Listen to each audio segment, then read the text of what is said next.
Hi friends, இன்றைக்கி நம்மளோட lunch மெனுவில் நூக்கல் சாம்பாரும் வெண்டைக்காய் பொரியலும் தான் பார்க்க போகிறோம். அதுக்கு முன்னாடி என்னோடய சேனல் உங்களுக்கு பிடிச்சிருந்தா சப்ஸ்கிரைப் பண்ணுங்கள். கூடவே பெல் பட்டனை கிளிக் பண்ணிக்கோங்க. அப்போ தான் நான் போடுற வீடியோவில் உங்களுக்கு வரும்.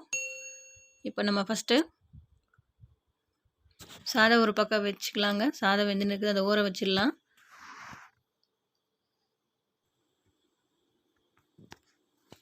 நம்ம குக்கர் வச்சுக்கலாம். குக்கரில் துவரம் பருப்பு எடுத்துக்கலாம்.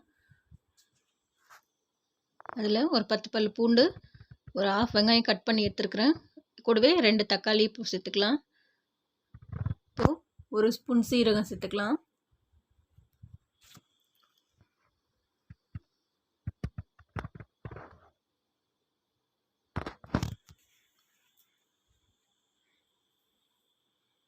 கூடவே மஞ்சள் சேர்த்து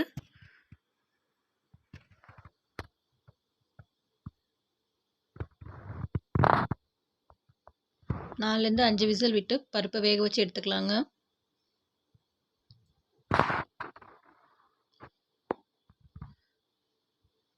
பார்த்தீங்க அப்படின்னா பருப்பு நல்லா வெந்திருக்கு.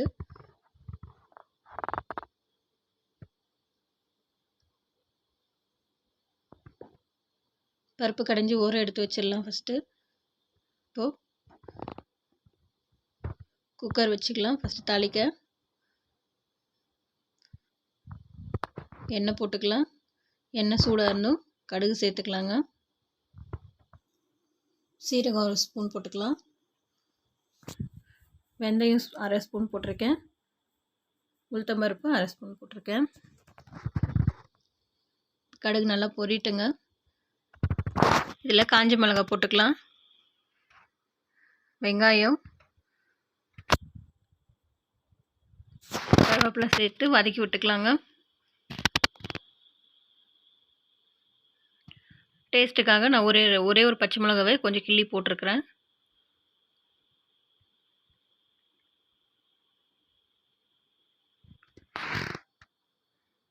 பச்சை மிளகா ஆப்ஷனல் தான், நீங்கள் வேணும்னா போட்டுக்கலாம். நான் சும்மா டேஸ்ட்டுக்காக ஒரே ஒரு பச்சை மிளகா உடச்சி போட்டிருக்கேன். பெருங்காயத்தூள் சேர்த்துக்கலாங்க.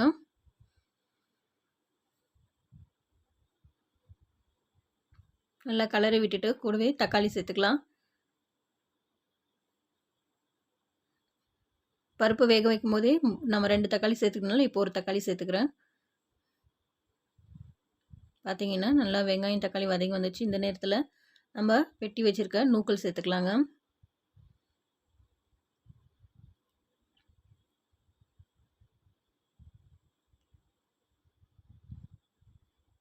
நல்லா கலந்து விட்டுக்கலாங்க. இப்போது நம்ம மிளகாத்தூள், குழம்பு மிளகாத்தூள் தான் நான் சேர்த்துருக்கேன். உப்பு போட்டு கலக்கி விட்டுக்கலாம்.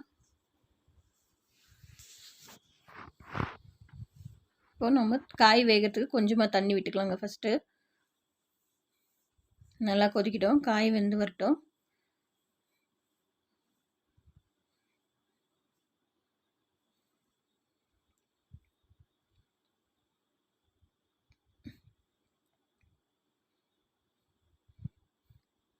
இப்போ பார்த்தீங்கன்னா காய் ஓரளவுக்கு வெந்து வந்திருக்குங்க. இந்த டைமில் நம்ம ஊற வச்சுருக்க புளி தண்ணி சேர்த்துக்கலாம்.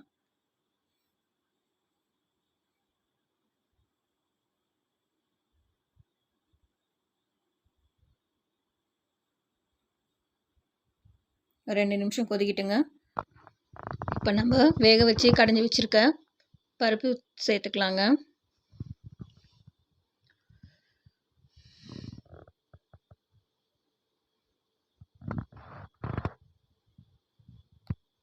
தேவையான அளவுக்கு தண்ணி ஊற்றிக்கலாம். அவ்வளோதான், சாம்பார் ஒரு பக்கம் கொதிக்கிட்டுங்க. இப்போ நம்ம வானலில் வச்சு வெண்டைக்காய் பொரியலுக்கு வெண்டைக்காய் ஃபஸ்ட்டு வறுத்து எடுத்துக்கலாங்க. ஒரு கடாய் வச்சு அதில் கொஞ்சம் எண்ணெய் போட்டு நம்ம வெண்டைக்காயை வறுத்து எடுத்துக்கலாம். நான் வெண்டைக்காய் சின்ன சின்னதாக கட் பண்ணி எடுத்துருக்கிறேன்.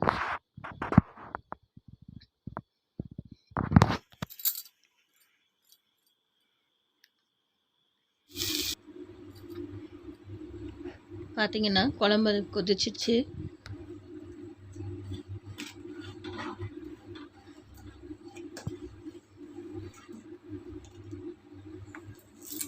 கொத்தமல்லி தழை போட்டு நம்ம குழம்பு இறக்கிடலாங்க.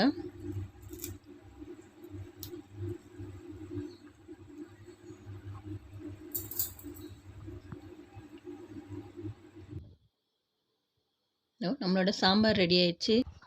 இப்போ நம்ம பொரியலுக்கு கடாய் வச்சு எண்ணெய் போட்டுக்கலாம். கடுகு சீரகம் போட்டுட்டு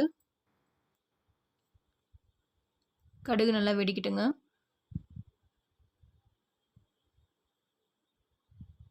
ஒரே ஒரு காஞ்ச மிளகாய் கிள்ளி போட்டிருக்கேன். கூடவே நம்ம பூண்டு பேஸ்ட் பண்ணல கொஞ்சமாக தட்டி எடுத்துருக்குறேன். கூடவே கருவேப்பிலை சேர்த்துக்கலாங்க.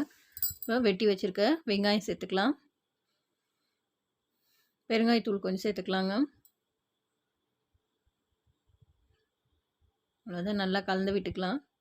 வெங்காயம் கொஞ்சம் வதங்கட்டுங்க. பார்த்தீங்கன்னா வெங்காயம் வதங்கி வந்துடுச்சு.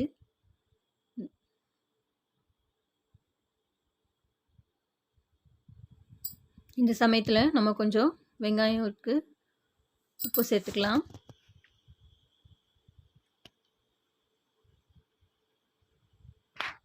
வறுத்து வச்சுருக்க வெண்டைக்காவை சேர்த்துக்கலாங்க.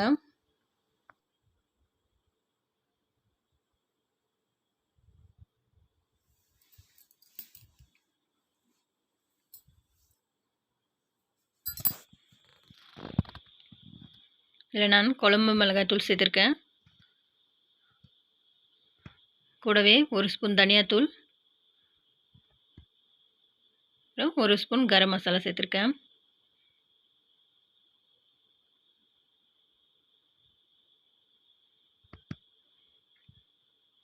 அவ்வளோதான், நல்லா கலந்து விட்டுக்கலாங்க.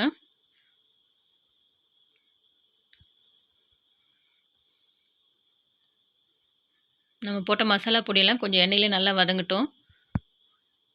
இந்த ஸ்டேஜில் உப்பு சேர்த்துக்கிட்டு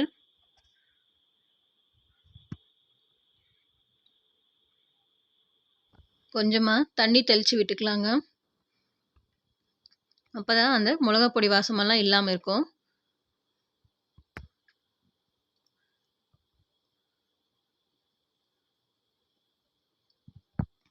பார்த்தீங்கன்னா நல்லா வெண்டைக்காய் சுருண்டு வெந்து வந்திருக்கு.